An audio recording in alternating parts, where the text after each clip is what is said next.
here to interview mayoral candidate Wayne Motley. Mr. Motley, thank you for your time. Thank you for coming. Okay, we're gonna get right deep into it. First question, Mr. Motley, what was your epiphany? What said, I have what it takes and I want to run as mayor for Waukegan? Well, I think you have to understand, I positioned myself to be the mayor. I've worked in this community for 38 years in various capacities. I was a police officer in Waukegan for 26 years as a sergeant working the midnight shift in the different special units.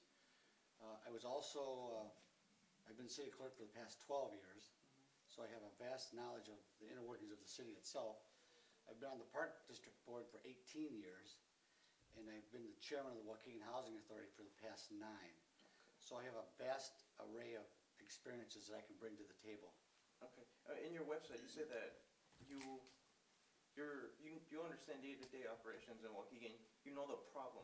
What exactly are those? Well, the problems right now are the city is not user-friendly. When someone comes to the city, for instance, to get a building permit or to get a license to operate a business, they have to go through so many different stops, and it makes it very difficult for people. They get frustrated, they get angry. Under my administration, what I'd like to do is I'd like to make that a one-stop shop where I could come to talk to you, you could walk me through the process, and at the end of the day, we're done, instead of coming back 2 or 3 times. I know the aldermen that work. I know the ones who don't work. I know the ones that come in 5 minutes before the council meeting, have not opened their packet, because I disperse the packets every Thursday. Okay. So they have Friday, Saturday, and Sunday, and all day Monday to read what's on the agenda, what's going to be discussed, and all the background information on each topic to be discussed that night at council meeting. Several aldermen don't even open that packet until 5 minutes before the council meeting. That's going to stop. I'm going to make them accountable, make sure that they are aware of what's happening before the council meeting starts. That way we limit the number of questions. You know yourself, if you don't know the answer to a question, you're going to continue to ask questions in the council meeting. Most of the aldermen know the answer already, and they're not fishing for it. So we'll work on that. That age-old question of don't ask a question you don't know the answer to? Absolutely. Okay.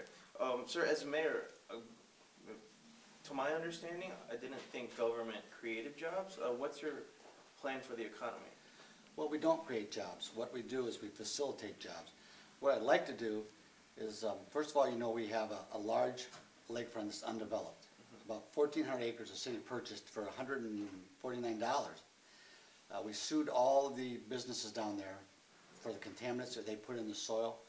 And so what we're going to do at this point is we're going to, because it's now been remediated, so it's clear, it's clean, Okay. and we can build on it. The issue now becomes getting someone with the courage to come down there and develop those sites. As you know, the first person, the first business down there, or the first development down there, has to be the cornerstone. Because once the first development comes in, we'll get other people interested in coming down there. What would the attraction be, the incentive to be the first one and take most of the risk? Well, the incentive would be the first kid on the block, actually. As you know, the lakefront's a very nice site. It's a beautiful. It's a beautiful site. There's opportunities down there for the condominiums, for empty nesters like myself, young professional people who want to take the train to Chicago and cut their costs in half by taking the train as opposed to driving. And of course, house costs here are substantially less than in Chicago. And we can't forget this too. If the casino comes to Waukegan, which I hope it does, I mean, we've been fighting for it for years. If it comes to Waukegan, what better place to put it than on the lakefront? Because the casino is a destination location. People will come regardless of where it's at. They'll come because it's there. By doing that, we can keep the tax revenue here. We can subsidize the schools because the money, the taxes drawn from the casino could now go to Waukegan public schools as opposed to Gurnee schools. If it's in Park City, it's going to go to Gurnee. Oh, okay. Also, there's substantial cost to be gained in food and beverage taxes and just in our local yearly taxes on the assessments on that property. So it's a win-win for us and for the school district.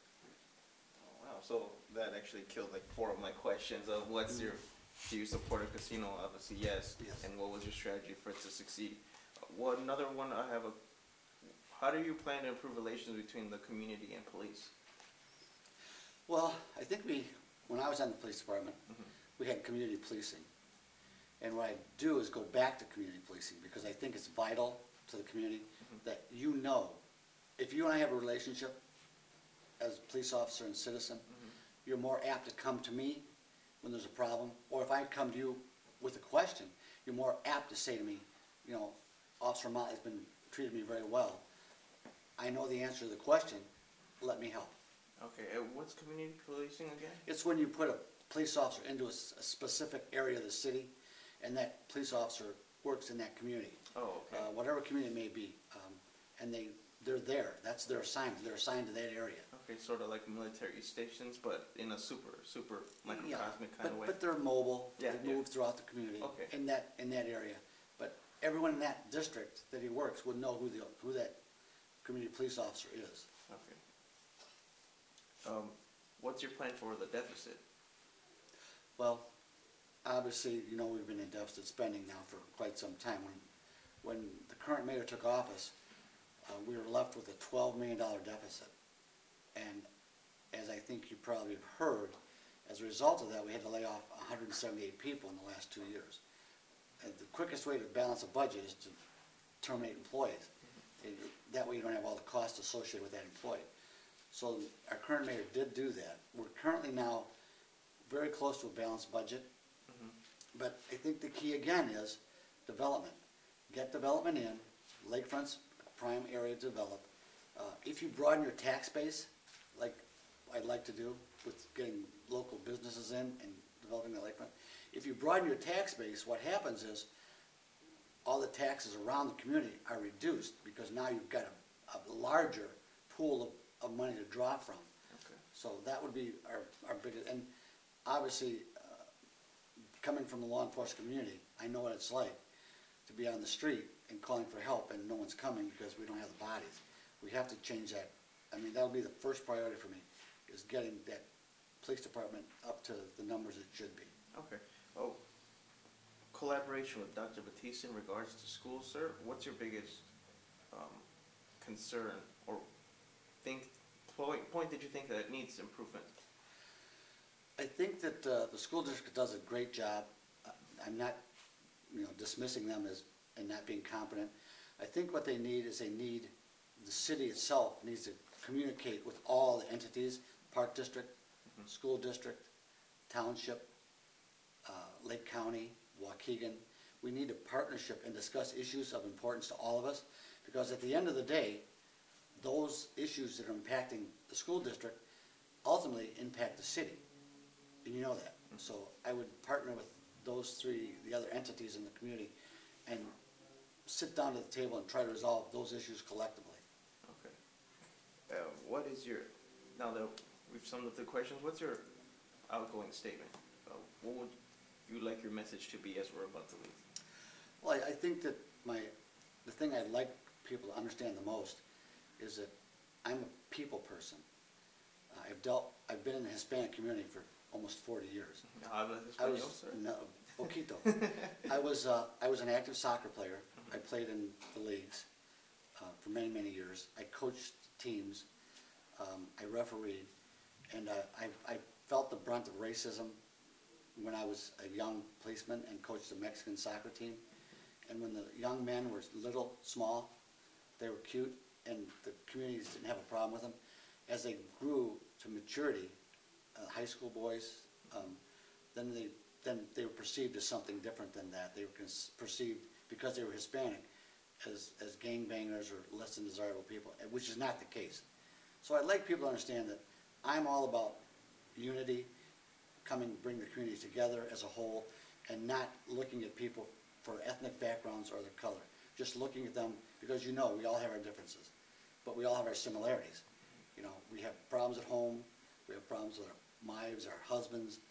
We all have the same problems, but we need to understand that we can resolve those issues if we sit down and discuss them in a calm and mature nature. Okay, thank you very much. Okay.